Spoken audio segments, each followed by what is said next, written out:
Srimad Bhagavatam Preface by His Divine Grace A.C. Bhaktivedanta Swami Prabhupada, founder of the International Society for Krishna Consciousness. We must know the present need of human society. And what is that need? Human society is no longer bounded by geographical limits to particular countries or communities. Human society is broader than in the Middle Ages, and the world tendency is toward one state or one human society. The ideals of spiritual communism, according to Srimad Bhagavatam, are based more or less on the oneness of the entire human society, nay, of the entire energy of living beings. The need is felt by great thinkers to make this a successful ideology. Srimad Bhagavatam will fill this need in human society. It begins, therefore, with the aphorism of Vedanta philosophy Janmadi Asaya Yatha to establish the ideal of a common cause. Human society, at the present moment, is not in the darkness of oblivion. It has made rapid progress in the field of material comforts, education and economic development throughout the entire world.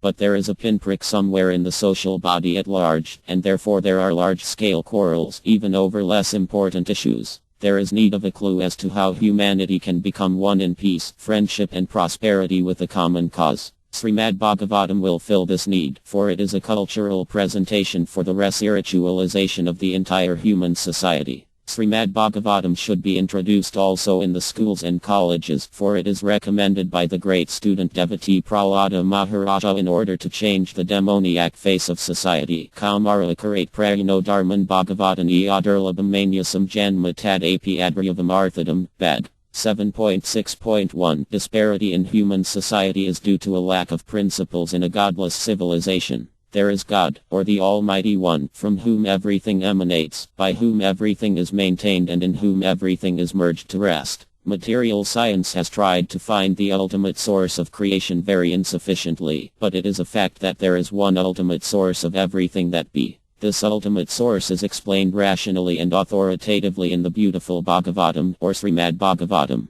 Srimad Bhagavatam is the transcendental science not only for knowing the ultimate source of everything but also for knowing our relation with Him and our duty toward perfection of the human society on the basis of this perfect knowledge. It is powerful reading matter in the Sanskrit language, and it is now rendered into English elaborately so that simply by a careful reading one will know God perfectly well, so much so that the reader will be sufficiently educated to defend himself from the onslaught of atheists. Over and above this, the reader will be able to convert others to accepting God as a concrete principle. Srimad Bhagavatam begins with the definition of the ultimate source. It is a bona fide commentary on the Vedanta Sutra by the same author, Srila Vyasadeva, and gradually it develops into 9 cantos up to the highest stage of God realization. The only qualification one needs to study this great book of transcendental knowledge is to proceed step by step cautiously and not jump forward haphazardly like with an ordinary book. It should be gone through chapter by chapter, one after another.